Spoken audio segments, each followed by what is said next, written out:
हवाले से थी बिल्कुल मुख्तलिफ डायरेक्शन में चली गई। आप लोगों ने शुरू में आसिम भाई ने जो जी प्रेजेंटेशन दी जी उसके ऊपर मेरी कुछ गुजारिशात हैं, उस पे आप जवाब दीजिएगा। मैं बस पॉइंट अपने रख लूं, फिर आप उसका तसल्ली से जवाब दे ठीक सकते हैं।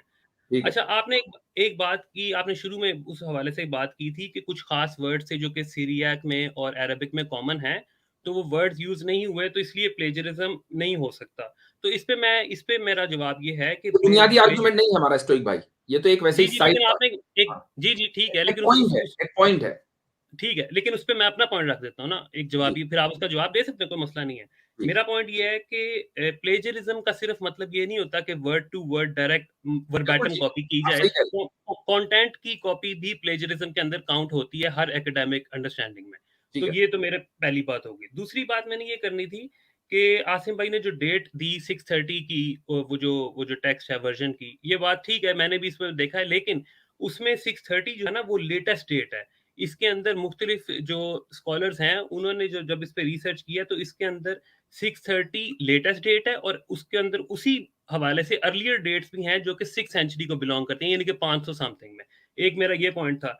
तीसरा मेरा पॉइंट ये है कि जो आसिम भाई ने क्रोनोलॉजिकल इशू के हवाले से बात की ना, लेट से मैं मान लेता हूँ कि 630 भी अगर उसकी डेट हो, तो उन्होंने कहा कि अगर एक चीज वजूद में ही 630 यानी कि हजरत मोहम्मद की वफात के बाद आ रही है, तो फिर वो प्लेजरिज्म नहीं हो सकता। इस पे मैं ये बात कहूंगा कि ये बात लॉजिकली गलत हो जाती है। उसकी वजह बता देता हूँ। उसकी वजह ये है कि जरूरी नहीं, ये जो 630 की डेट दी गई, ये उसके टेक्स्ट फॉर्म में आने की डेट्स स्कॉलर्स देते हैं। इसका ये मतलब नहीं है कि ओरल ट्रेडिशन के अंदर वो वाकया या वो स्टोरी एग्जिस्ट नहीं करती थी। और इसकी इसकी दलील मैं ये दूंगा, जो कि आपने भी इनडायरेक्टली दी, वो ये थी कि जब कुरान के अंदर ये चीज रिकॉर्ड हुई है, सूरह काफ की आई थिंक 83 आयत है, उसके अंदर ये बात आई कि तुमसे जुल्करनैन के बारे में पूछते हैं। तो ये सवाल अपने आप के अंदर ये चीज साबित कर रहा है कि कुछ लोगों को इसका इल्म जरूर था, यानी कि हम वो तो सही वाकया। बात नहीं कर रहे हैं स्टोइक भाई, हम तो जी खुद जी, ही कह रहे नहीं हैं कि ओरल नहीं, ट्रेडिशन में, जो बल्कि इशू हमने है। तो, बल्कि हमारे जो यानी आसिम भाई हैं, उन्होंने तौरात का भी हवाला दिया है कि नहीं नहीं, लेकिन ये उन्होंने जो इशू रखा उसमें कि 630 में वो चीज आई है, तो प्लेजरिज्म हो नहीं सकता, मेरे नजदीक ये मजबूत दलील नहीं है, ये बहुत कमजोर बात है। ये तो बहुत मजबूत दलील है। उसकी वजह यह है कि जिस चीज के बारे में मुहक्किकीन ये कह रहे हो कि 630 में इसका वजूद हुआ है, और जी उन्होंने जुल्करनैन को अलेक्जेंडर बना दिया हो, जी ठीक है, और उसका वजूद बाद में हुआ है, और ये आयत पहले नाजिल हो चुकी है, कम से कम 10-12 साल पहले नाजिल हो चुकी है, तो अच्छा प्लेजरिज्म किसने किया? हम इस बात का इनकार नहीं कर रहे हैं। हम ये नहीं कह रहे हैं कि ये किस्सा इंसानियत को पहली मरतबा कुरान से पता चला, ये हमारा दावा ये है ही नहीं। बल्कि हमारा दावा, प्रेजेंटेशन में हवाला था, बल्कि हाँ, प्रेजेंटेशन में लिखा हुआ था। हम तो खुद ये कह रहे हैं कि तौरात में इस किस्से की तरफ इशारा है, और यहूदी कल्चर में और उनके ट्रेडिशन और लिटरेचर में इस किस्से का तस्करा था। यही जी वजह है कि इम्तिहान के तौर पर रसूलुल्लाह सल्लल्लाहु अलैहि वसल्लम से ये किस्सा पूछा गया और कुरान करीम की आयतें नाजिल हुई। जी, हम एग्जैक्टली, तो ये कह रहे हैं। इसीलिए इसीलिए मैं ये कह रहा हूँ स्टोइक ना भाई, कि आप मैं इसीलिए आपको, मैंने आपने अपनी प्रेजेंटेशन दिया था, तो प्रेजेंटेशन मैं के थोड़ा सा अंदर एक पॉइंट ऐड कर दूं। देखिए स्टोइक भाई, मेरा मसला जो है वो जिलकरनैन का नहीं है। जी मसला जी ये है कि जिलकरनैन सिकंदर यूनानी है या नहीं। और जी वो जी चीज, देखिए दो पॉइंट है कि जिलकरनैन जो है वो सिकंदर यूनानी है या नहीं, और ये कि ये सिकंदर यूनानी है और ये कहानी अरेमिक से जी कॉपी होकर आई है। ये है असल मुकद्दमा। हमारा जी मुकद्दमा ये नहीं है कि जिलकरनैन जो है वो यानी कि पहली मर्तबा हम इंट्रोड्यूस कर रहे हैं, किसी को नहीं मालूम है। पूरे मुकद्दमे को समझिए अच्छा, कि सिकंदर यूनानी है और वो अरेमिक से आया है, ये जी, चीज और है वो असल। जो मैं और वो जो मैं अलेक्जेंडर लेजेंड जो किताब है, उसके जो जी अर्लियर वर्जन है, उसमें ये किस्सा ही नहीं है, याजूज माजूज वाला, नहीं नहीं, जो उसके अर्लियर वर्जन है। मेरा यानी पॉइंट पहली सिर्फ मर्तबा ये जो वर्जन जो मारज वजूद में आया, वो 630 में आया, और ये कोई नहीं हम नहीं नहीं कह रहे, बल्कि मुस्तशरिकीन खुद ही कह रहे हैं, नहीं 629 नहीं या नहीं नहीं, 630। जिनको आप मुस्तशरिकीन कह रहे हैं, उनके मुताबिक ही 630। देखें मुफ्ती साहब, आपको इस बात का पता है कि जब किसी हिस्टोरिकल चीज की डेटिंग की जाती है ना, तो वो एक रेंज होती है। वो ये नहीं होता कि उस दिन फलाने दिसंबर की 12 तारीख को इस सन में, वो एक रेंज बिल्कुल दी सही है। जाती है। उस वो रेंज उन्होंने दे दी है कि जी जी produced after 629 AD, after 629 AD, जी ये जी, डेट दे दी है। ये अच्छा, और मैंने जो दूसरी आपको बात ये बताया। कि उस डेट को चैलेंज करने के लिए फिर आपके पास कोई दूसरी डेट होनी चाहिए ना। जी जी जी, मैं दे रहा हूँ आपको, डेट दे रहा हूँ। वो अगर आप खोलें अभी, अगर अभी आप कहते हैं तो अभी खोल देते हैं, एक सेकंड है। उसके अंदर ये लिखी हुई है, बल्कि उसके अंदर 630 लिखी हुई है लेटेस्ट डेट, और 6th सेंचुरी लिखे हुए अर्लियर डेट्स, अभी मैं आपको लिंक भेज देता हूँ। तो 630 जो है वो मुझसे मैं एक बात कह देता हूँ, शायद एस्ट्रोइक भाई को शायद मुगालता हो रहा है कई सारी चीजों में। देखिए ये जो सिकंदर यूनानी के रोमांस यानी कि द अलेक्जेंडर रोमांस की कहानी है, वो बेसिकली जो सबसे पुरानी है वो 3rd सेंचुरी एडी की है, जो कि सबसे पहले ग्रीक में जो है प्रोड्यूस हुई कहानी। हम बात कर रहे हैं, देखिए हम बात कर रहे हैं उस पंफलेट की, सुनिए स्टोइक भाई पूरी बात सुनिए, स्टोइक भाई पूरी बात सुनिए। हम बात कर रहे हैं उस 5 डॉक्यूमेंट्स की जो कि 1889 में मिले थे और उसका इंग्लिश में ट्रांसलेशन हुआ था। We are talking about that 5 documents, ठीक है। ये कहानी, हाँ जी बताए। मैं उसी की बात कर रहा हूँ, मैं आपसे कह रहा हूँ कि मुझे आई नो, मुझे उसके बारे में मुगालता नहीं हुआ, मैं उसी डॉक्यूमेंट की बात कर रहा हूँ जिसकी 630 डेट है, वो लेटेस्ट डेट है, और उसकी जो है वो अर्लियर आपको बताया ना कि जब डेटिंग नहीं वो जो 630 है वो अर्लियर है, इसलिए जो स्कॉलर्स ने लिखा है कि आफ्टर 629, इसका क्या मतलब है कि उसको सबसे अगर लेट मानेंगे यानी कि सबसे पहले भी मानेंगे तो वो 630 होगा। जैसे मैंने हवाले भी दिए इसमें कि किन लोगों ने लिखा है, और वो सारे मुस्तशरिकीन है जो कह रहे हैं कि 629 के बाद प्रोड्यूस हुआ है। वो ये नहीं कह रहे हैं कि 629 तक, आफ्टर 629। एक मिनट है ना, मुझे बस आप 2 मिनट काइंडली दीजिए, और मैं उसमें चलो उतनी देर मैं ढूंढ रहा हूँ, और उतनी देर आप मुझे जवाब दीजिए कि क्या ये जनरल सवाल है, इस पे आप कोई भी आप में से बता सकते हैं कि क्या ये बेहतर ना होता कि अल्लाह ताला क्लैरिफाई कर देता कि ये इंसान कौन है। क्योंकि मैं जानता हूँ, मैं आपसे एग्री करता हूँ कि मुसलमानों के अंदर, स्कॉलर्स के अंदर इस बात पे इख्तलाफ है कि जो है जुल्करनैन एक्चुअली कौन है। कुछ स्कॉलर्स तफसीर अल जलालैन में जो है वो जलालुद्दीन सयूती साहब जो हैं, उन्होंने इसको बाकायदा नाम लिखा है कि ये अलेक्जेंडर है, लेकिन और बहुत से स्कॉलर जैसे उसी के हाशिए में, माफ कीजिएगा, मैंने जलालैन बहुत साल पहले पढ़ी थी, उसी के हाशिए में लिखा हुआ है कि ये राय गलत है, उसी के हाशिए में लिखा हुआ है। तो वो हाशिया किसने लगाया है? हाशिया तो फिर किसी और ने बाद में लगाया होगा ना, मुस्लिम स्कॉलर ने लगाया होगा ना। और दूसरी बात ये कि जलालुद्दीन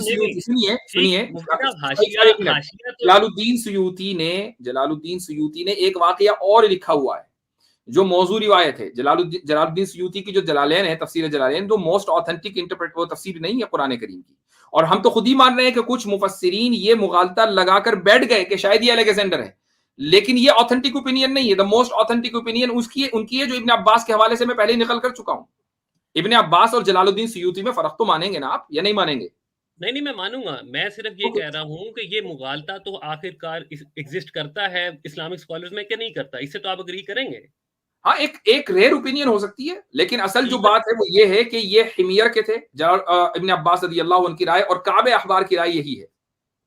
तो इसमें मैं यही कहूंगा ना कि क्या, मेरा सवाल आपसे ये था कि क्या ये बेहतर ना हो जाता कि अल्लाह ताला बजाय कि उसको उसके टाइटल से खिताब करने के, जरूरत नहीं है भाई। इसकी वजह ये कि कुरान तारीखी किताब तो है नहीं। नहीं हम अगर हमें ये पता भी चल जाए कि वो हिमियर के थे और उनका नाम ये था, तो इससे हमारे जुल्करनैन के ताल्लुक से हमारे ईमान में कौन सा इजाफा हुआ? हम तो आज भी कह रहे हैं कि जुल्करनैन थे, यानी उनका टाइटल जिक्र कर दिया। देखिए बादशाहों के जो है वो टाइटल, वो बादशाह जो है वो अपने टाइटल से जाने जाते हैं। अब फिरौन का नाम, फिरौन तो उसका टाइटल था। अब आप कह नहीं जो उसका नाम जिक्र करना चाहिए था, भाई वो उसका टाइटल है। शाहजहां को आप, मैं तो नहीं जानता कम से कम शाहजहां का असली नाम क्या था। मैं तो शाहजहां जानता हूँ, उसका टाइटल था। औरंगजेब आलमगीर, उसका टाइटल था। सारी दुनिया औरंगजेब आलमगीर जानती है। तो जो बादशाह जो है उनके टाइटल जिक्र किए जाते हैं। नहीं मुफ्ती साहब, माजरत के साथ, बहुत माजरत के साथ, आपकी मिसाल इधर थोड़ी सी मिसाल में गलती है। शाहजहां एक खास एम्परर, मुगल एम्परर का नाम था, वो कंफ्यूज नहीं होता। जबकि फिरौन का जो था वो टाइटल यूज होता था मुख्तलिफ बादशाहों के लिए। शाहजहां का नाम यूज किसी और बादशाह, वो जो था उसका आई थिंक खुर्रम नाम था, if I am not wrong, हो सकता है मैं गलत हूँ, लेकिन बहरहाल जो भी था उसका नाम शाहजहां, दुनिया उसको शाहजहां के नाम से ही जानती है। तो इसकी आपकी एनालॉजी थोड़ी सी यहाँ पे नहीं, मैं सिर्फ मैं इसका जवाब दे देता हूँ कि कुरान ने जो है ये कॉमन क्यों रखा है। देखिए कॉमन रखने के पीछे एक हिकमत है कि वो रेलिवेंट होता है हर जमाने के लिए। अगर आज हम जिस यानी इल्मी तरक्की दुनिया में और इतने नुआंसेस में जी रहे हैं ना, 6th सेंचुरी अरेबिया के लोग ये 7th 8th 9th 10th तक नहीं जी रहे थे। तो अगर उनको इतने नुआंसेस में डाल दिया जाता तो वो ऐसे ही ये परेशान हो जाते, ठीक है। तो और दूसरी हिकमत ये भी है कि जितना कॉमन होगा they are relevant to every era. देखिए आज भी रेलिवेंट है। अच्छा, ये भी है कि कुरान का जो मिजाज है ना वो नाम जिक्र करने का है भी नहीं। अबू बकर रज़ियल्लाहु अन्हु, कुरान में अबू बकर, मिजाज की बात कर रहा हूं, मैं नहीं कर रहा हूं नाम नहीं आए। मैं मिजाज की बात कर रहा हूँ भाई। जो अफजलुल अंबिया बादल अफजलुन नास बादल अंबिया है, यानी हजरत अबू बकर रजी अल्लाह अन्हु, उनका नाम नहीं है, जबकि उनका किस्से की तरफ इशारा है। हजरत उमर का नाम नहीं है। सहाबा में ले देकर किसका नाम है? हजरत जैद का, वो भी एक ऐसे वाकई में कि जिसको आप लोग उछाले बैठे हुए हैं। ठीक है, तो बात यह है, खुद यानी रसूलुल्लाह सल्लल्लाहु अलैहि वसल्लम का जो यानी नाम कितनी मरतबा आया, खुद मुझे अंदाज आप बता सकते हैं? तो कहने का मकसद यहाँ रसूलुल्लाह जगह जगह है, लक़ब इस्तेमाल किया है। तो जो बड़ी शख्सियात होती हैं उनके लक़ब इस्तेमाल होते हैं। ये है क्या? मुस्तफा भाई एक मिनट दीजिएगा, आपके नाम के हवाले से एक बड़ा, आप आमिर भाई सिर्फ इस बात छोटी सा वो आपके नाम पे है ना, आपके नाम पे है, वो बात उससे रिलेटेड है। वो जो आप कह रहे हैं ना कि नाम क्यों नहीं लिया, उससे रिलेटेड मैं बताना चाह रहा हूँ। थोड़ा सा एक मौका दीजिएगा, सिर्फ एक किताब का हवाला टच दे देता हूँ सिर्फ आपको। जो आपने कहा ना नाम क्यों नहीं है, इस तरह की चीजें, ये जो सूरह कहफ और सूरह मरियम है, इसके नाज़िल होने की ना बड़ी एक खास वजह है, बैकग्राउंड है, और इस पर और भी कई मुल्हिद इतराज़ात करते हैं। मैं शॉर्ट कर देता हूँ, सिर्फ मैं इशारा दे रहा हूँ कि उसके नाज़िल होने की क्या वजह है। 3 बड़े सवालात हैं जो इसके नुज़ूल की वजह बने, 3 बड़े सवालात। अच्छा, सूरह इसरा में भी उनका जिक्र मिल जाता है। वक्फा हुआ कुछ देर का। आपने जिस आलिम दीन का नाम लिया, जिन स्कॉलर का, जलालुद्दीन सुयूती रहमतुल्लाह अलैह, इन्हीं की एक किताब है अस्बाबुन नुज़ूल, पीडीएफ में, अरबी में तो है, मुझे नहीं पता, अब उर्दू में मिल जाएगी आपको, अगर आप अरबी पढ़ सकते हैं देखिएगा। उन्होंने अस्बाबुन नुज़ूल में सूरह कहफ और सूरह मरियम के नुज़ूल के तहत कहा है कि ये जो 3 सवाल थे ना, ज़ुल्करनैन, रूह और असहाबे कहफ, ये जो 3 सवाल थे, इन 3 सवाल के बारे में, ये सवाल असल में थे किनके? ये सवाल मुशरिकीन मक्का के नहीं थे, ये सवाल इंपोर्ट किए गए थे। ये इंपोर्ट किए गए थे उन, आपको पता है ना सारा बैकग्राउंड, आप इसको पढ़िएगा, मैं इशारा दे रहा हूं ताकि आपका वक्त बचे कि आप उनको पढ़िएगा। उसमें बयान किया कि क्यों इन 3 सवालों के जवाबात इस तरीके से दिए गए। जलालुद्दीन सुयूती ने यहूदियों की मेंटालिटी और उनकी साइकी को वहां पर खुलकर बयान किया कि 3 सवालों के जवाब इस तरह क्यों दिए गए, जुल्करनैन क्यों कहा गया। अस्बाबुन नुज़ूल में आप देखिएगा जी।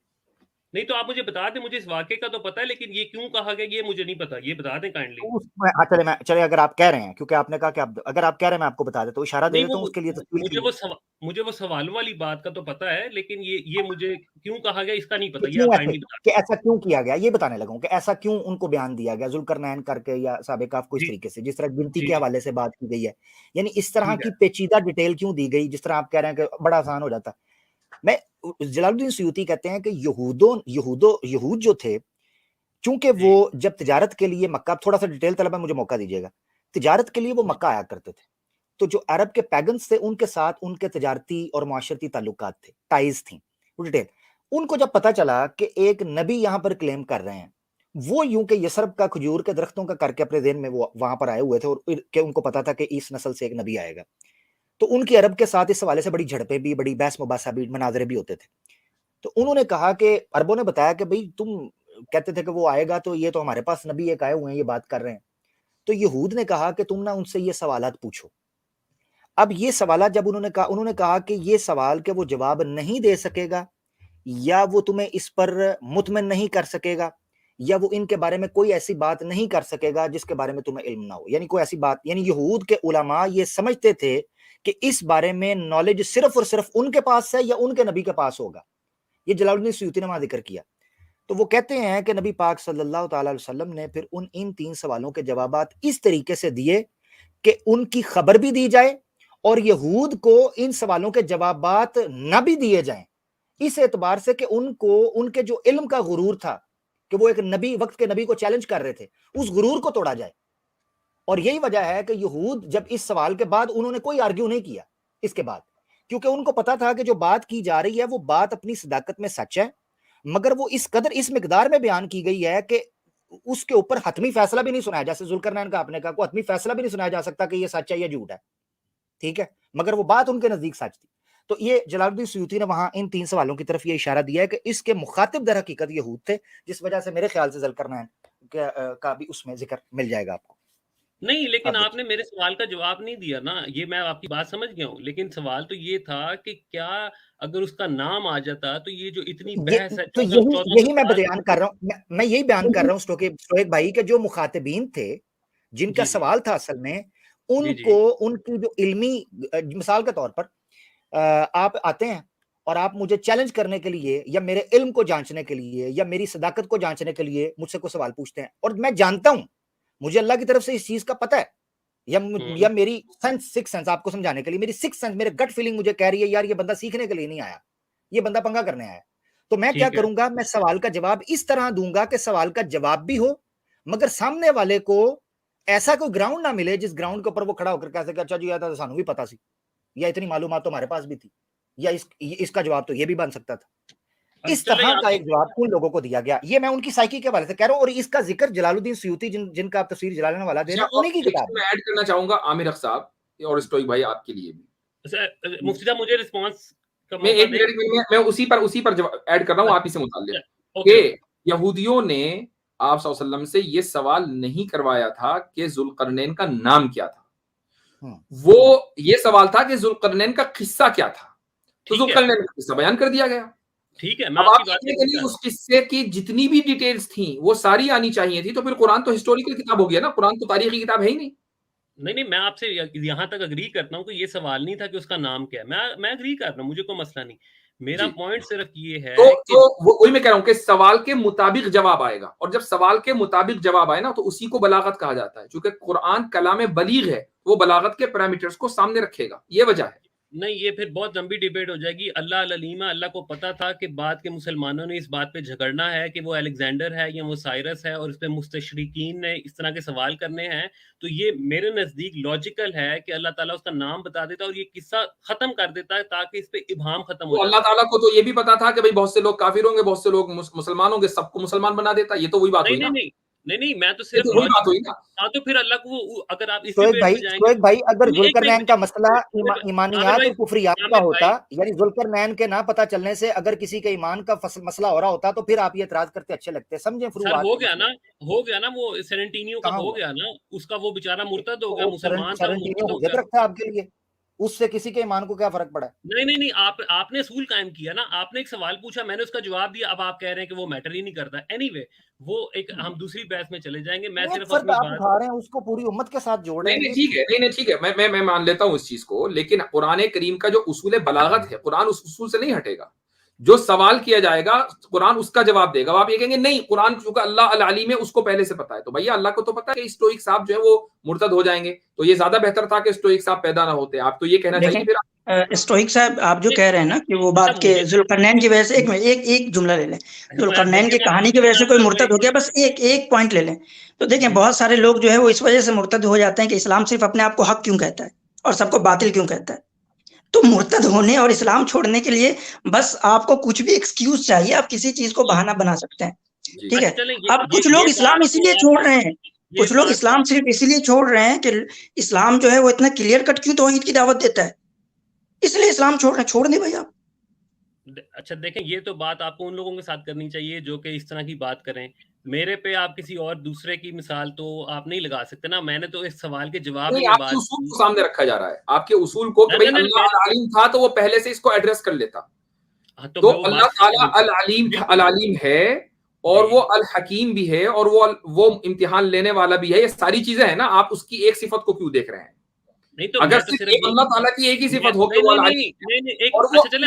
अल्लाह ताला की अगर सिर्फ एक ही सिफत हो कि वो अल अलीम है और वो इल्म की रोशनी में फैसला करेगा वो जो आपके एतबार से सही हो, तो फिर तो भैया आपको मुर्तद नहीं होना चाहिए था। आपको ये एतराज होना चाहिए मुझे अल्लाह ने मुर्तद क्यों कर दिया, आपको तो ये एतराज होना चाहिए। ये फंडामेंट, ये ज्यादा अच्छा एतराज है।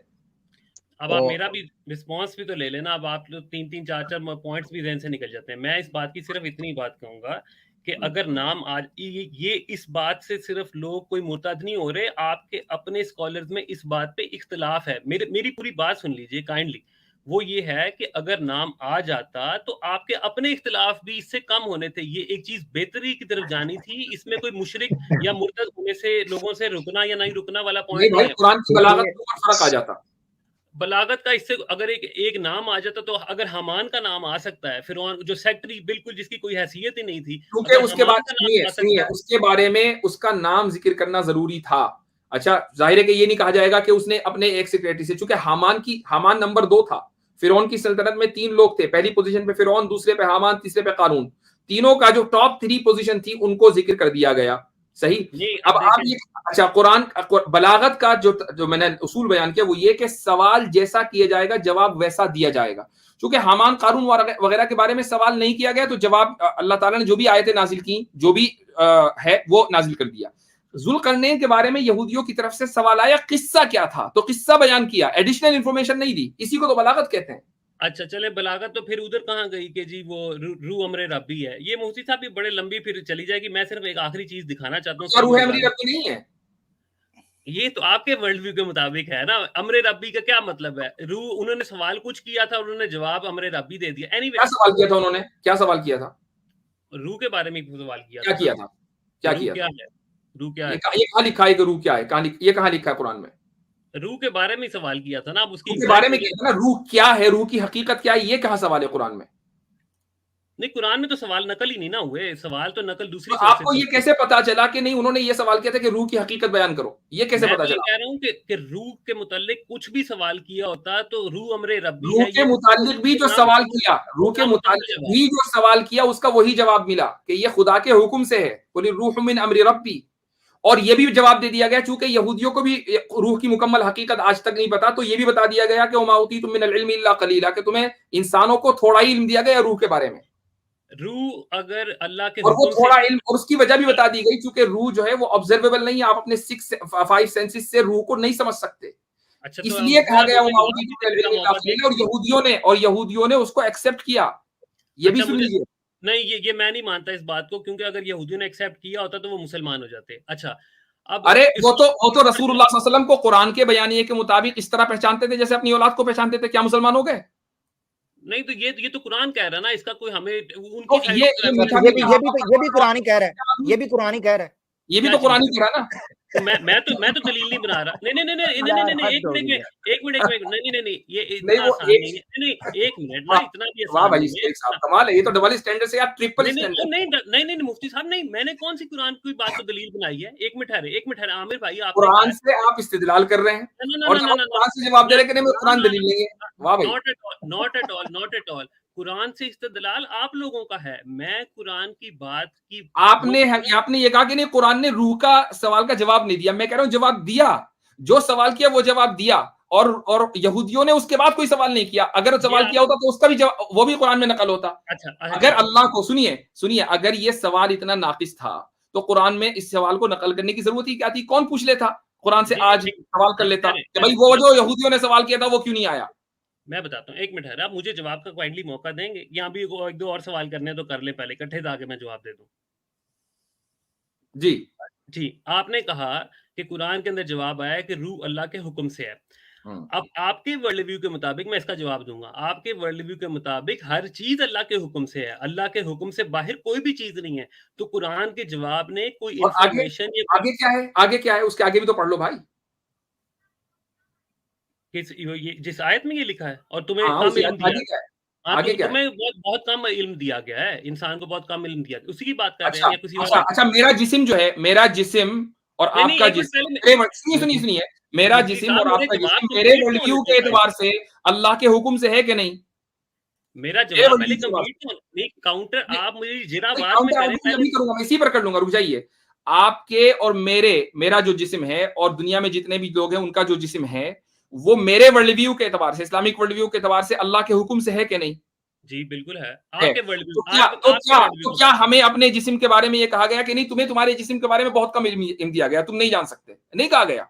सिर्फ ये कहा गया कि ये जिस्म अल्लाह के हुक्म से, हर चीज अल्लाह ताला के हुक्म से है। लेकिन जी चूंकि बिल्कुल। ये मटेरियलिस्टिक चीज है जो हमारे सेंसेस के जरिए हम इसको समझ सकते हैं, लिहाजा हमें मुकम्मल नॉलेज का एक्सेस दे दिया गया और हम तरक्की करते जा रहे हैं, अपनी नॉलेज को इवॉल्व करते जा रहे हैं। लेकिन जी रूह के बारे में यह कह दिया गया और यहूदियों ने इसको तस्लीम किया कि ये सवाल ऐसा है कि जिसके बारे में तुम्हें इल्म कम दिया गया है। तो ये नहीं कहा गया बिल्कुल नहीं दिया गया, कहा गया कम दिया गया। वमा उतीतुम मिनल इल्मि इल्ला कलीला। ठीक है, ये आपका अपना जवाब है, अगर आपको ये सेटिस्फाई करता है दैट्स फाइन। लेकिन मैं तो इस पे ये कहूंगा कि अगर हर चीज अल्लाह के हुक्म से है तो कोई आंसर ऐड नहीं हुआ, कोई जिसे कहते हैं ना, इंग्लिश में कहते हैं वैल्यू ऐड। पूरा है ना, आप आधी आधी बात क्यों ले रहे हैं भैया? आगे ये है वमा उतीतुम मिनल इल्मि इल्ला कलीला। हाँ, तो this answer has no value यहूदियों को, और यहूदियों को ये मालूम था कि अगर मोहम्मद सल्लल्लाहु अलैहि वसल्लम कोई इस तरह की बात करेंगे कि रूह किसी हवा का नाम है, किसी उसका नाम है, इसका मतलब ये है कि हम समझ जाएंगे कि आदमी झूठ बोल रहा है। उनको भी पता था कि रूह की मुकम्मल हकीकत इंसान को नहीं दी गई। भाई वो तो अहले किताब थे ना। तो वो अगर उनको जवाब इतने सही लगे तो वो उस टाइम उनको चाहिए था ना कि वही मान ले आए। तो इस हवाले से मैं तो ये कहूंगा कि अगर उनको जवाब, मैं तो ये कुरान ने इस चीज को नकल कर दिया ना कि वो रसूलुल्लाह सल्लल्लाहु अलैहि वसल्लम को ऐसे जानते थे जैसे अपने बेटा, नहीं लाना चाहते थे, वो रेसिस्ट थे। एक मिनट, आप यहूदियों को सुनिए, आप यहूदियों को रेसिस्ट मानते या नहीं मानते? मैं किसी को कैसे रेसिस्ट कहूंगी ना कहूंगी, तो अपने अमल से जाहिर करेगा तो होगा। मैं किसी पे फतवा आज तक के उनके अमल से क्या वो आपको रेसिस्ट लगते हैं? वो ये कहते हैं भाई हमारा जो दीन है ना वो हमारे 12 बेटों की जो औलाद थी उनके लिए है, हम अपने दीन की तबलीग नहीं करते, ठीक है।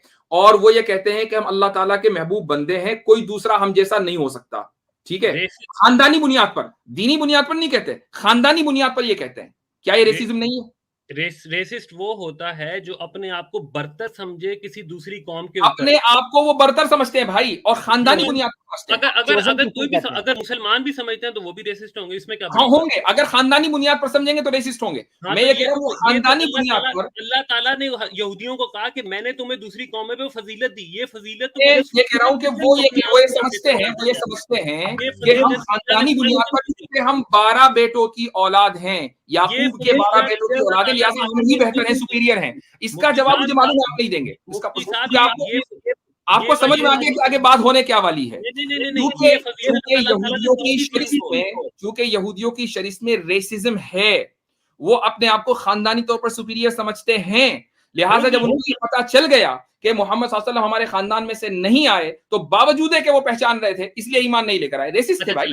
अच्छा, आप जवाब ले लें। मैं बोलूं? मैंने जवाब दे दिया। मेरा रिस्पॉन्स तो ले लें काइंडली। मेरा रिस्पॉन्स दो है। एक तो ये है कि अगर वो इस तरह की सोच रखते हैं तो ये कुरान में चीज आती है कि अल्लाह ताला ने यहूदियों को दूसरी कौमें पे फजीलत दी, तो ये अल्लाह यहूदियों को बहैसियत इस्लाम के, जब वो मुसलमान थे उनको सही पैगाम दिया, उनको चूज किया मूसा अलैहिस्सलाम की उम्मत बनने के लिए, उनको बहैसियत याकूब के औलाद होने के इस हैसियत से फजीलत नहीं दी थी। अगर इस हैसियत से फजीलत होती तो वो फजीलत उनसे वापस कभी न ली जाती। बिल्कुल, जिल्लत की बात भी की है उनकी बार-बार, दो भाई। अगर किसी का बेटा होना फजीलत की बात, सुनिए स्टोइक, अगर किसी का बेटा होना बाइस फजीलत है, तो क्या रसूलुल्लाह सल्लल्लाहु अलैहि वसल्लम का मैसेज आने के बाद उनका बेटा होना खत्म हो गया? अब वो याकूब की औलाद नहीं रहे? नहीं। अच्छा चले मैं बताता हूँ मुफ्ती साहब, मेरा भी रिस्पॉन्स ले लें। वो जिस फजीलत की आप बात कर रहे हैं ना, वो आज ये 8 मई 2022 तक भी वो समझते हैं, वो आपके वर्ल्ड व्यू को ठीक नहीं मानते। वही मैं कह रहा हूँ, मैं तो खुद ये कह रहा हूँ भैया, मेरी बात की शुक्रिया आपने कि मेरी बात की तायद की कि वो ये समझते हैं कि हम औलाद याकूब होने की हैसियत से, हम औलाद याकूब होने की हैसियत से अफजल हैं। आप मुझे एक बात बताइए, सुनिए मैं एक और दलील देता हूँ। आप अगर मेरी पिछली दलील रहेगी मुफ्ती साहब, मेरी पिछली दलील रहेगी। आप अगर स्टोइक पाकिस्तान में पैदा हुए और मान लीजिए आप एक यहूदी घराने में पैदा होते, क्या आपको इसराइल की नेशनलिटी फौरन मिलती या नहीं मिलती? आप कभी इसराइल नहीं गए, महज इसलिए कि आप उस कबीले से ताल्लुक रखते हैं जो 12 कबीले हैं, आपको इसराइल की नेशनलिटी मिलती या ना मिलती? आई थिंक ये जो उन्होंने पूरी दुनिया से यहूदी इकट्ठे करने का वो किया वह कोई भी चाहे अगर, तो वो उसको किस बुनियाद पर किया भाई? किस बुनियाद पर किया? इसी बुनियाद पर किया ना कि ये 12 कबीलों से हैं। यहां तक कि वो जो खोया हुआ कबीला था ना, उसको भी ढूंढने के लिए इंडिया पहुंचे और इंडिया से हजारों लोगों को लेकर गए खोए हुए कबीले को। इसका मतलब इससे बढ़कर रेसिज्म और क्या हो सकती है? इसलिए जो आप कहते हैं ना, इसलिए ये यहूदियों की रेसिज्म को आप कभी भी डिफेंड नहीं कर पाएंगे सुबह क़यामत तक के। इसलिए मैं बता रहा हूँ यहूदी इसलिए ईमान नहीं लेकर आए एज ए कम्युनिटी, इसलिए ईमान नहीं लेकर आए क्योंकि वो रेसिस्ट थे। लेकिन जिनको अल्लाह ताला ने तौफीक दी, अब्दुल्लाह इब्न सलाम रजी अल्लाह अन्हु यहूदियों के आलिम थे, इस्लाम ले आए। काब अहबार यहूदियों के रबाई थे, इस्लाम ले आए।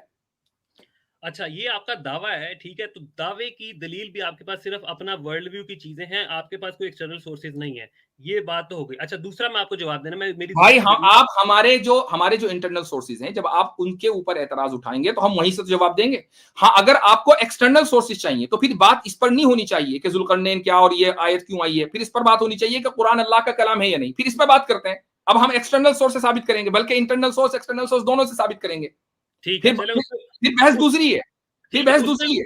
अच्छा, उस पे भी किसी दिन कर लेंगे बात, फिलहाल तो हम आपकी जो बात नहीं, आप ये बात ना कहें कि आपने जो है एक्सटर्नली साबित नहीं किया। भाई जब एतराज आप इंटरनल सोर्सेज पे करेंगे तो वहीं से जवाब देंगे आपको। नहीं, मैं आपको वजह बताता हूं ना, मैंने आपको एक दलील रखी, आपने अपनी क्लेम की वजह से आपने मेरी दलील को रद्द करना चाहा, तो दलीलें इस तरह रद्द नहीं होती। आपने कहा मैंने न सिर्फ ये कि क्लेम किया बल्कि उसको साबित भी किया कि यहूदी सैटिस्फाइड होने के बावजूद भी आप ईमान नहीं लाए। रेसिज्म की बुनियाद पर वो रेसिज्म आज भी उनमें मौजूद है, आप इसको उसको डिफेंड कर दीजिए कि नहीं वो तो बहुत नहीं होते।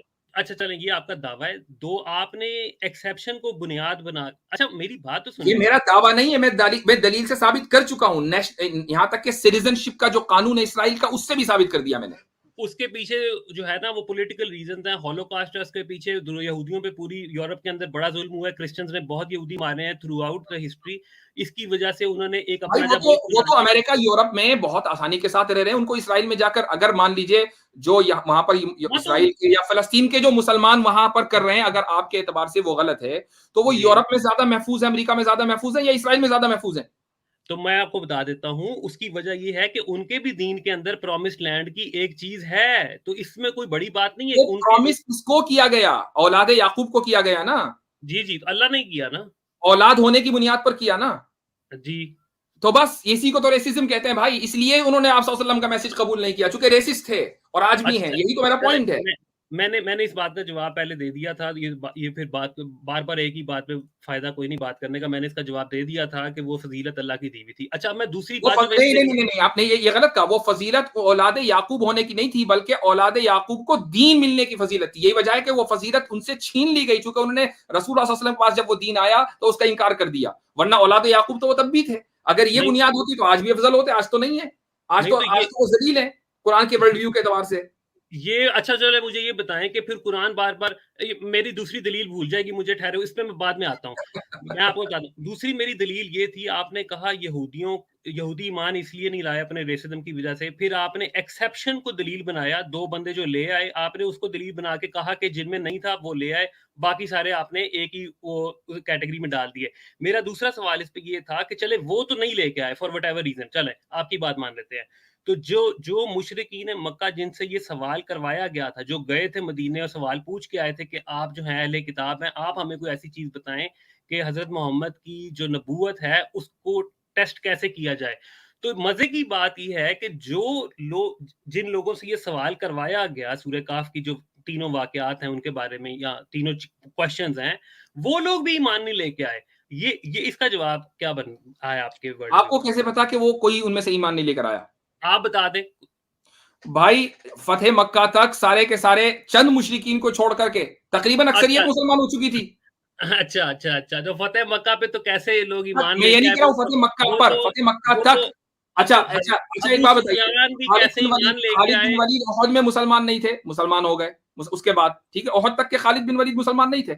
इस तरीके से हुदैबिया हुआ, हुदैबिया के बाद कितने मुसलमान हुए।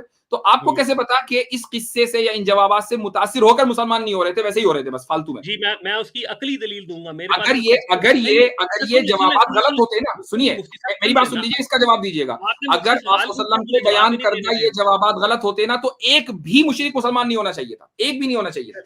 अच्छा चले, आप मेरी इस पे दलील ये सुन लें कि ये इतना ये हाई वैल्यू हाई प्रोफाइल वाकया है कि जब ये वाकया नकल हो रहा था तो इसके ऊपर लोग मुसलमान अगर हुए होते तो ये सवाल ही पैदा नहीं होता कि ये चीज रिकॉर्ड ना हुई होती। मैं आपको कहता हूँ कि मैं गलत साबित हो जाऊंगा, आप मुझे साबित कर दें कि ये सवाल करने वाले मुसलमान हो गए उस वक्त। भाई आप ये तो बुनियादी तौर पर सवाल गलत है। ये सवाल मुफ्ती साहब, मैं स्टोइक भाई आपको जवाब देता हूँ। देखें, किसी के भी ईमान लाने या किसी भी बात को कबूल करने के बहुत अलग अलग फैक्टर्स होते हैं। आई थिंक आप भी मानते हैं इस बात को। और देखें, जब आप किसी एकेडमिक वर्ल्ड में, या ऐसे ही मान लें एकेडमिक वर्ल्ड नहीं, मान लें कि आप राइवल होते हैं ना, किसी को नीचा दिखाना आपका मकसद होता है, एक रेसलिंग मान लें, यानी कि कंपटीशन में होते हैं, तो उस वक्त गर्चे आप हार भी जाएं तो आप एग्री नहीं करते उस बात से। तो सेम ऐसा ही ये इंसानी नफ्सियात है। आपको भी पता है कि जब आप डिबेट में किसी सामने वाले को हरा देते हैं तो बहुत कम होता है कि वो आप चुप तो हो जाएगा लेकिन आपकी बात कबूल नहीं करेगा। तो ये जो सवाल करने वाले थे वो बहुत, यानी कि मेरे हिसाब से वो हाईली, यानी कि अनलाइकली था कि वो इस्लाम कबूल करते। वो ज्यादा खामोशी हो सकते थे। ये इंसानी नफ्सियात है, क्योंकि वो एक राइवल के तौर पे गए थे, उनको नीचा दिखाना मकसद था। लेकिन जब देखा कि नीचा तो हम दिखा नहीं पाए, हमें तो जवाब मिल गया, तो वो एक जो अंदर खिफ़त और शर्मिंदगी होती है ना, वो इंसान को हक कबूल करने से रोकती है। तो मुमकिन है वो उस वक्त कबूल नहीं किया, हो सकता है 10 दिन बाद, 50 दिन बाद, 30 यानी 1 साल बाद अभी भी वो कबूल कर सकते। ये पॉसिबिलिटी ज्यादा कभी है। हाँ, आप अगर ये साबित कर देना स्टोइक कि नहीं एक भी बंदे ने इन वाकयात के सामने आने के बाद एक भी बंदे ने इस्लाम कबूल नहीं किया, बल्कि जो मुसलमान थे ना वो भी छोड़ के चले गए, तब तो वाकई आपकी बात में दम है भाई। आपको ये साबित करना है असल में कि कोई भी इस्लाम नहीं लाया, ये साबित कीजिए आप। नहीं मुझे मैंने साहब मैं अच्छा चले अब मैं पहले आसिम भाई की बात का जवाब दे दूं फिर आपकी बात पे। यहाँ तक आसिम भाई ने जो बात की कुछ हद तक मैं उससे एग्री करता हूँ कि अगर डिबेट में ऐसा माहौल बन जाए कि अगर आपको बात समझ भी आ जाए तो आप शायद हिफत की वजह से ना हो, लेकिन यहाँ पे हम सर्कमस्टेंशियल एविडेंस के तौर पे जब देखेंगे तो वो इस नीयत से नहीं गए थे कि हमने हजरत मोहम्मद को कोई नीचा दिखाना है या कुछ और करना है। इसी नीयत से अच्छा नहीं ये तो बल्कि पूरा ये आप तो पूरे कहानी का मजा ही किरकिरा कर दे रहे हैं। ये पॉइंट हटा देंगे तो ये पूरी कहानी जो है वो मतलब जान निकल जाएगी। मेरी कम से कम 2 जुमले तो पूरे होने दें मेरे प्लीज। आप जुमले गलत बोल रहे हैं तो बोलना पड़ता है भैया, सही करना पड़ता है, यही नीयत थी उनकी का नीचा करना है।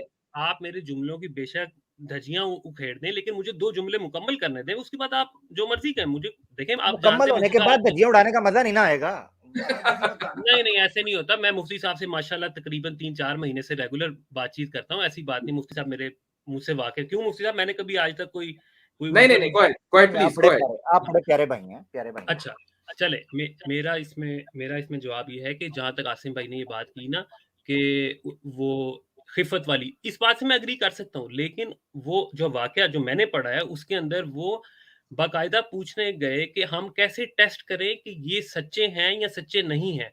और अगर ये इस सवाल के जवाब में अगर हजरत मोहम्मद सच्चे साबित हो गए तो मेरे नजदीक तो कभी इम्कान ये है कि उन लोगों को हकानियत सामने आ गई, उनको तो ईमान ले आना चाहिए था। क्योंकि उसकी एक और दलील ये भी है कि अगर वो लोग समझ रहे थे कि वाकई ये शख्स एक शरीफ नफ्स इंसान है, सारी जिंदगी सच भी बोलता रहा है, इसकी हमने सिर्फ ये एक अजीब सा एक क्लेम है तो हम इसको टेस्ट कर लें, तो मेरे नजदीक तो गालिब इम्कान ये है कि उनको ईमान ले आना चाहिए था।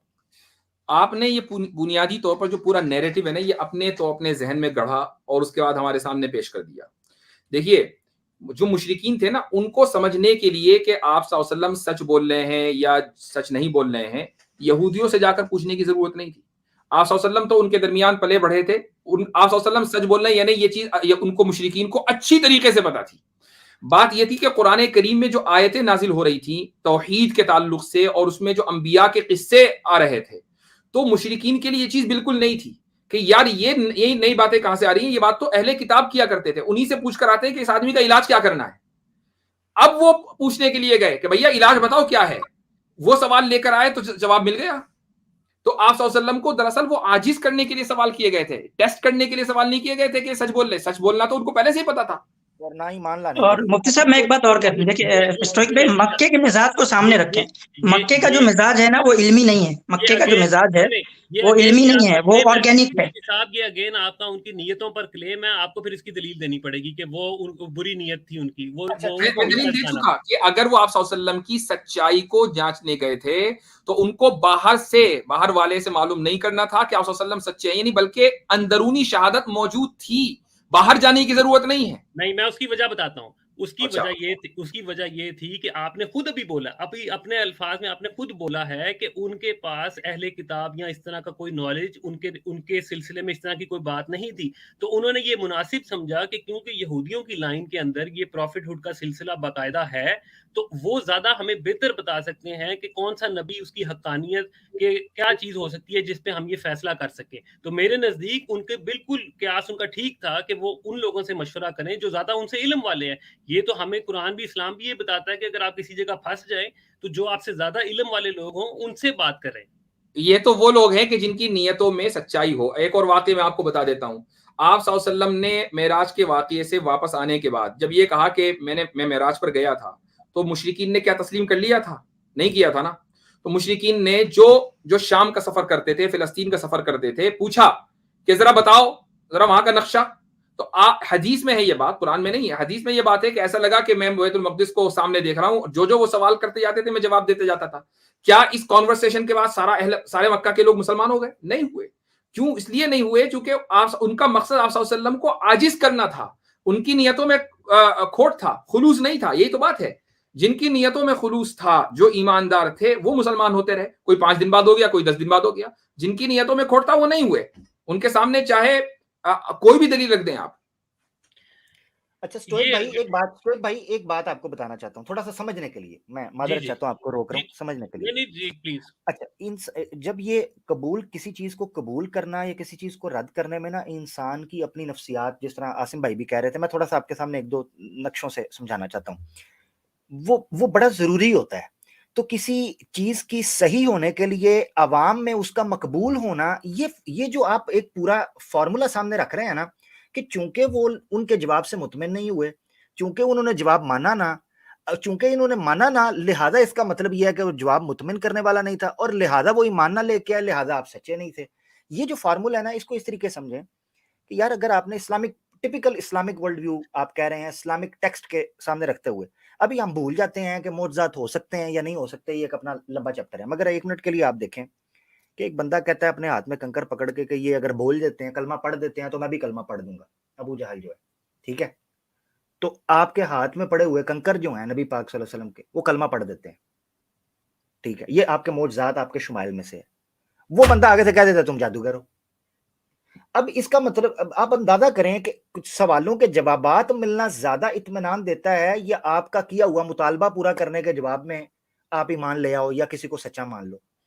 मेरी नजर के अंदर देखें कि एक इंसान को दंग और हैरान करने के लिए ये चीज काफी थी कि उसके मुतालबे के ऊपर कोई चीज कर दी जाती है और वो उसी तरीके से होती है, और वो शर्त लगा रहा है कि अगर तुमने ऐसा कर दिया मैं ईमान ले आऊंगा, मगर फिर भी नहीं लेके आता। तो ये फार्मूला जो आप रख रहे हैं, मैं काफी देर से देख रहा हूं कि आपका असल इशू क्या है, जहां से आप बुनियाद बना रहे हैं, क्योंकि वो चलते चलते कहां दूर आया, जुल्करनैन से चलते चलते यहां पर आया है कि चूंकि उन सवालों के जवाबात काबिल इत्मीनान नहीं थे, और उस काबिल इत्मीनान ना होने की वजह उनका ईमान ना लाना है, लिहाजा वो काबिल इत्मीनान नहीं थे जवाबात, और वो ईमान नहीं लेके आए, लिहाजा आप सच्चे नहीं। यानी ये फार्मूला मुझे इतना अजीब लग रहा है कि आप एड़ी चोटी, स्टोक भाई आप एड़ी चोटी का जोर लगा लो मुझे एक बात को सही साबित करने के लिए। मिसाल के तौर पे आप मुझे कहो इस्लाम गलत है, या अल्लाह खालिक नहीं है, या खालिक है भी तो हमें नहीं पता, यानी एक इल्हाद पर या इर्तिदाद पर आप मुझे दावत दें, मैं अपने डट के बैठ जाऊं कि मैंने मानना नहीं है, तो क्या मेरे इस हठधर्मी से, मेरी स्टबननेस से, जो आपका उसूली मौकफ अगरचे ठीक भी हो, क्या उसमें कोई कमी आ सकती है? ये एक मंतकी मगालता है जिसको हमें समझने की जरूरत है ताकि हम असल मसले को हल कर सकें। ये मेरी गुजारिश थी। इसकी मिसाल बहुत ज्यादा नुकसान हो गई स्टोइक भाई, तकरीबन मेरे ख्याल से 5-6 घंटे तो हो गए भाई बोलते हुए। 5 घंटे होने वाले हैं। नहीं, इसकी एक मिसाल, आप इनायत कीजिए, मैं बस अपने 1-2 आखिरी जुमले कह दूं, उसके बाद फिर आप जितना बेहतर समझते हैं। क्या कह रहे हैं आप? अस्सलाम वालेकुम। अरे स्टोइक भाई, उस पे तो बात रही गई, आपने जो कही थी कि वो हम पेश करेंगे। सॉरी, हाँ मैंने आपको लिंक दिया ना, सॉरी एग्जैक्टली, हाँ ये तो बहुत अच्छा आपने ये रिमाइंड करा दिया। जी ये मैंने लिंक भेजा। हाँ ये thank you so much Asim भाई, मेरी बात झूठी हो जानी थी। विकिपीडिया का है theories about Alexander the great in the Quran, यही है? जी बिल्कुल यही है। यही एक्चुअली इधर आपकी डेट भी लिखी हुई है, जो मैंने बात कही थी उसकी भी। बहुत शुक्रिया, ये आपने याद करा दिया। ये काइंडली शेयर अगर कर सके तो मैं बता देता हूँ मैं कहाँ से बात कर रहा था पहले। जी मैं समझ गया आप कहाँ से पढ़ने वाले हैं। यहाँ से, the Syriac legend of Alexander has however received a range of dates by different scholars from a latest date of 630 AD, है ना? देखिए बात, देखिए असल में मैंने बहुत डीपली इसको स्टडी किया, जो किताब है ना जिसकी आपके, मैंने पूरी किताब पढ़ी। मैं बता रहा हूँ आपको। आसिम भाई एक मिनट, सॉरी आप, वेरी सॉरी, आपकी माजरत, आपकी बात काट रहा हूँ।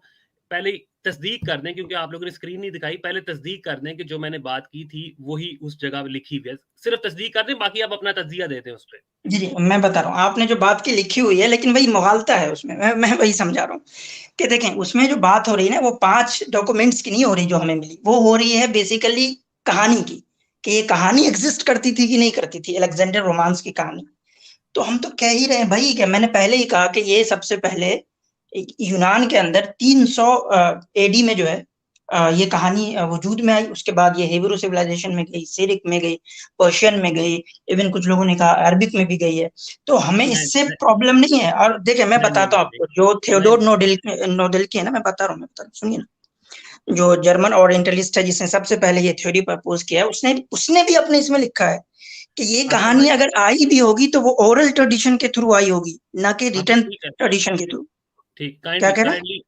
मैं सिर्फ ये कह रहा हूँ कि थोड़ी सी बात ऊपर नीचे हो गई, काइंडली अगर आप दिखा दें, मैं पढ़ के सुना देता हूँ। मैं आपको एक जुमला सिर्फ मैं आपको पढ़ के बता देता हूँ ताकि जी ऑडियंस पढ़े को ये ना आप लगे पढ़ कि लें, मैं उसी में बता देता हूँ, पढ़ जी लीजिए। जी, उसमें ये लिखा हुआ, और अब ये उसी सिरियाक लेजेंड की बात हो रही है। अब ये मैं पढ़ रहा हूँ वर्बैटम। The Syriac legend of Alexander has, however, received a range of dates by different scholars, from a latest date of 630, close to Muhammad's death, to an earlier version inferred to have existed in the 6th century CE. ये वो exact जुमला है जो नहीं होता आपका stoic. नहीं नहीं नहीं नहीं बिल्कुल साबित होता है, क्योंकि ये जिस चीज की जो एग्जैक्ट सिरियक लेजेंड है उसी की बात हो रही है कि स्कॉलर्स ने उसको डिफरेंट डेट्स दी हैं, जिसमें सबसे लेटेस्ट डेट 630 है और 6th सेंचुरी के अंदर वो एग्जिस्ट करती थी। ये उधर लिखा हुआ है, मैंने आपको हवाला दे दिया। मैं वही तो कह रहा हूं आपको कि इसमें जो स्कॉलर्स ने कहा ये एग्जिस्ट करती थी, they are talking about the oral tradition, और आप शायद मिस कर गए। आप अगर थियोडोर नोडल्की को पढ़ते तो ये कॉन्सेप्ट क्लियर हो जाता। इवन दे कोटेड कि वो भी यही मानता है, सबसे पहले 1890s में उसने थ्योरी प्रपोज की थी, लेकिन उसने ये थ्योरी दी थी कि ये ओरल ट्रेडिशन के थ्रू आई होगी। अब मैं आपको बताता हूँ ये स्टोइक भाई जब आपने आर्गुमेंट पेश किया था, स्टोइक भाई जब आपने आर्गुमेंट पेश किया था तो आपने भी यही स्ट्रेस दिया था कि ये ओरल जो है ना रूमर्स के तौर पर विस्परिंग हो रही थी, आपने उस वक्त भी ये कहा। जी जी, मैंने 2 पॉइंट रखे थे। मैंने कहा था कि ये इसके बारे में डेट्स का भी इख्तिलाफ है, और मैंने ये भी कहा था कि ओरल भी अगर एग्जिस्ट करती हो तो उससे भी प्लेजरिज्म हो सकता है। मैंने सिर्फ एक बात रखी थी कि ये दोनों पॉसिबिलिटीज हो सकती हैं। मैंने इसलिए ये स्ट्रेस इस बात पे किया है ताकि जी मैं स्टोइक भाई देखिए, मैं आप इसको अब मैं दिखाता हूँ कि ठीक है, एक बंदे ने ये दावा किया, नोडेल्की ने जो है ये दावा किया, ठीक है। उसके दावे की बात अब अभी जो है यानी कि ये अभी जो सॉरी एक नया स्कॉलर है 2007 में किया, लेकिन क्या जो दूसरे एकेडमिशियन हैं वो नोडेल्की की इस बात से एग्री करते हैं या क्रिटिसाइज करते हैं? क्या जो दूसरे स्कॉलर्स हैं जिन्होंने वास्टली सिर्फ और सिर्फ इन डॉक्यूमेंट्स पे काम किया है, उनकी राय ज्यादा मोतबर है या उस बंदे की राय ज्यादा मोतबर है जो काम तो कर रहा है कुरान पे, लेकिन एक किसी दूसरे के रिसर्च पे रख के अपनी एक थ्योरी बना रहा है? तो असल मुद्दा ये, मैंने जितने भी कोट किया है ना, जितने भी स्कॉलर शेमित के मैंने कोट किया है, शेमित जो है वो पूरी जिंदगी सिर्फ इस डॉक्यूमेंट्स पे काम करते हुए बताया। उसने रीजन भी बताया कि क्यों ये 629 या 630 में ये प्रोड्यूस हुआ होगा। उसकी उसने रीजन बताई है कि हेरेकुलस ने जब फतह पाई है तो उसमें इस डॉक्यूमेंट्स के अंदर वो सारे फतहों का जिक्र है, वो सारे जो विक्ट्रीज का जिक्र है। तो ऐसा कैसे मुमकिन हो सकता है कि जो विक्ट्रीज 629 में या 630 में हो रही हो, वो 629 या 630 से पहले किसी किताब में या किसी डॉक्यूमेंट्स में आ जाए? How this is possible? चले, ये इसके ऊपर ये देखा जा सकता है वो कौन स्कॉलर ज्यादा मोतबर है किसकी। ये बिल्कुल स्टोइक भाई, ये बिल्कुल उस नोयत की बात है जैसे अर्दा विराफ की बात की जाती है, ठीक है, जरतश्तों के अंदर, कि उसका वाकया जो है उसकी किताब वो बिल्कुल टोटली डिफरेंट हो जाएगा, बट ये उसी तरह की डेट का इशू बन रहे हैं। तो इसको मजीद स्टोइक भाई आप उनको इस पे पढ़ें जिन्होंने एक्सटेंसिवली इस पे काम किया, ना कि उनको पढ़ें जिन्होंने कुरानिक थ्योरी पे काम किया है और इस चीज को किसी और से बोरो किया है। ठीक है, चले मैं ये कह देता हूँ इस बात में, न्यूट्रल होकर पढ़ें, आप अपने पर्टिकुलर वर्ल्ड व्यू से ना पढ़ें। नहीं ठीक है मुफ्ती साहब, मैं न्यूट्रल होकर ही पढ़ता हूँ। देखिए स्टोइक भाई, अगर ये मुद्दा अगर इतना सीरियस हुआ होता ना तो अभी कोहराम मच गया होता। 130 साल हो गए नौदिल्की को ये थ्योरी पेश किए हुए, 130 साल हो गए, ठीक है। इसको पता है अगर इसके अंदर बहुत मजबूती होती तो कितना ज्यादा प्रोपेगेंडा हुआ होता। ये शुक्रिया। इस पे मेरा जवाब ले लें, काइंडली इसको जरा लाइटर नोट पे लीजिएगा।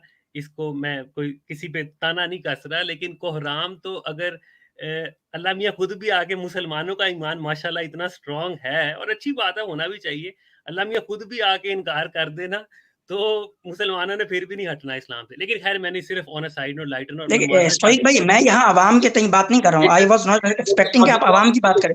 मैं जब भी स्कॉलर्स को कोट करता हूँ तो मैं एकेडमिक वर्ल्ड की बात करता हूँ। स्टोइक भाई, मैंने जो ये कहा कोहराम मच गया हो तो मैं एकेडमिक वर्ल्ड की बात कर रहा हूँ। ये तो आप मानते हैं ना कि जो हमारा एकेडमिक वर्ल्ड है वो भी यानी कि कहीं ना कहीं थोड़ा बहुत तो न्यूट्रल है, ये तो मानते हैं ना। मैं आवाम को तो बात ही नहीं कर रहा, आवाम को तो इन सब चीजों की हवा ही नहीं लगी है। देखें तो मुसलमानों की बात ना करें आप। जो हमारा एकेडमिक ये है, मैं एकेडमिशियन हूँ बेसिकली, तो मैं एकेडमिक वर्ल्ड के हिसाब से ही बात करता हूँ। ठीक है, आप माशाल्लाह एकेडमिक वर्ल्ड से बिलोंग करते हैं, लेकिन मैं कह रहा हूँ एकेडमिक वर्ल्ड के अंदर भी अपने अपने बायसेस होते हैं, उसके अंदर भी बहुत सारी मसाइल होते हैं। यही वजह है कि आज भी तो हम आपके तो स्टोइक भाई, हम आपके बायसनेस को कैसे मान लें फिर? हाँ ना माने, ठीक है, दैट्स अ फेयर पॉइंट। तो जबकि आप जो बात कह रहे हैं वो एक वैसे ही रेयर पॉसिबिलिटी है, और जबकि हमारे आसिम इफ्तिखार साहब ने जो पूरी प्रेजेंटेशन दी है वो बाकायदा मुदल्लल दी है। और ये बहुत नए में बड़ी मजबूत दलील है कि जब हिरकल ने बैतुल मक़दिस की फतह की थी तो उसके वाक़यात उस किताब में लिखे हुए हैं, वो पहले से कैसे वजूद में आ सकते हैं। ये बहुत मजबूत आर्ग्यूमेंट है। नहीं, इसके काउंटर आर्गुमेंट मैंने दिया है ना कि किसी की चीज का, किसी लेजेंड का पेपर के ऊपर होना या दो गद्दों के दरमियान एक किताब की शक्ल में होना जरूरी नहीं है। इस तरह तो कुरान भी खत्म हो जाता है। अरे नहीं स्टोइक भाई, समझा नहीं आपने। मिसाल के तौर पे समझे कि 9/11 का वाकया है, 9/11 का वाकया जो है वो 1890 में कैसे किसी किताब में लिखा जा सकता है। देखिए, आप मेरा पॉइंट मुकम्मल होने देते तो मैं पूरी अपनी बात कर देता ना कि पुराने और by the way oral tradition के तो हम कायल हैं, यहूदियों में ओरल ट्रेडिशन था, हम उससे इंकार कहाँ कर रहे हैं। तो फिर मैंने कहा ना, तो नहीं तो मैंने ये ओरल ट्रेडिशन वाला पॉइंट भी तो रखा था ना कि जरूरी नहीं कि गत्ते पे आने से ही वो चीज उधर मुकम्मल हो। और जो आसिम भाई ने बात की कि मैं पॉइंट मिस करके उसका मैं जवाब देने लगा था, वो जवाब ये है कि पुराने जमाने के अंदर ऐसा नहीं होता था कि जनाब आज ये प्रिंटिंग प्रेसेस लगी हुई है, हर बंदा एक ऑथर है। सुनिए, नहीं वो आप गलत सिमत में जा रहे हैं। हमारे पास ओरल ट्रेडिशन के होने का सबूत है और वो सबूत कुरान से हम दे रहे हैं। वयसअलूनका अन ज़िलकरनैन, ओरल ट्रेडिशन मौजूद था यहूदियों में, हमने उस ओरल ट्रेडिशन का सबूत तौरात से दिया जो कुरान से पहले है। आप ये सबूत दें कि नहीं ये जो यहां लिखा हुआ है इसका जो ओरल ट्रेडिशन था ये मौजूद था, इसका कोई सबूत है? इसका सबूत ये है कि लोग इसको जानते थे पहले से कहानी को। इसका सबूत खुद कुरान है। कुरान खुद ये जब कहता है, बहुत खूब। अरे स्टोइक भाई, हम तो कह ही रहे हैं, बल्कि मैंने एक जो है डैनियल की जो है मैंने एक वर्स भी कोट की थी जिसके अंदर जो है एकदम एग्जैक्टली ज़ुल्करनैन का लफ्ज आया है और उसके लिए ये आया है कि वो बादशाह है मादी और पर्शिया का, एकदम एग्जैक्टली डैनियल में आया है। तो मैं तो कह ही रहा हूँ हमें थोड़ा सा स्टेप बैक करना पड़ेगा। आप लोगों का मैंने जो बातें की उस पे एतराज क्या है, मैं फिर उसका जो मुझे समझ नहीं आ रहा कि आप ओरल ट्रेडिशन को भी मान गए, आप प्लेजरिज्म के कंटेंट के प्लेजरिज्म होने पर भी असूली तौर पे इत्तेफाक में से आपने मैं समझाता हूँ ये खलत मिलत कहाँ हो रही। असल हमारा मुद्दा ये है कि हम ये कह रहे हैं कि जो अलेक्जेंडर रोमांस की कहानी अरामिक में थी वो कुरान में नहीं है। हम ये नहीं कह रहे हैं कि ज़ुल्करनैन बिल्कुल नई यानी कि फ्रेश जो है वो इंट्रोड्यूस की गई है, हम तो ये कह ही रहे हैं। बल्कि मैंने एक यानी कि कोट भी किया एक डैनियल से, और हमने खुद कुरान के इंटरनल सोर्सेज से पता है कि पूछने वाले को या जिसने ये सवाल कहा था उसको पता था इसके बारे में। तो हमारा असल मुद्दा ये नहीं है कि ये कहानी पहले से मौजूद थी, नहीं, बल्कि हम कह रहे हैं थी। असल है कि क्या ये अरामिक के अंदर जो अलेक्जेंडर रोमांस है वो है या नहीं, हम कह रहे नहीं है। तो जो कहानी पहले से एग्जिस्ट कर रही हो फिर तो ये तो बड़ा मसला आप लोगों के लिए, इसलिए क्योंकि फिर आप ये कभी भी साबित नहीं कर सकते कि ये प्लेजरिज्म नहीं है। हाँ, मैं पहले पूरा कंप्लीट कर लूं। ये तो हो सकता है कि वो डायरेक्टली अल्लाह से आई हो, लेकिन ये साबित कभी नहीं हो सकता कि ये प्लेजराइज नहीं हुई, क्योंकि एक जो चीज ऑलरेडी एग्जिस्ट करती है तो फिर यू कैन नेवर प्रूव कि ये चीज इंडिपेंडेंटली आई है या ये चीज प्लेजरिज्म के थ्रू आई है। तो मेरे ख्याल से बस मैं अपनी बात इधर मुकम्मल करता हूँ, आप फिर दे दीजिए जो भी आपने जवाब देना है। तो बहुत शुक्रिया, थैंक यू सो मच आप लोगों का, सब लोगों का बहुत शुक्रिया, आपने तहम्मुल से मेरी बात की। आप जाना चाहें चले जाएं, मैं अब लास्ट पॉइंट कर रहा हूं चूंकि अगर आप मुझे रोकना चाहते हैं मैं रुक जाता हूँ। आपका नहीं आप प्लीज चले जाएं, इसलिए कि अब मेरे अंदर हिम्मत नहीं है मजीद रहने की। ठीक है, बहुत शुक्रिया मुफ्ती साहब, बहुत अच्छा लगा भाई। स्टोइक भाई उनको कहें थोड़ी सी सुपर चैट इधर भी भेजें ताकि हम भी 7-7 घंटे चल सकें यार।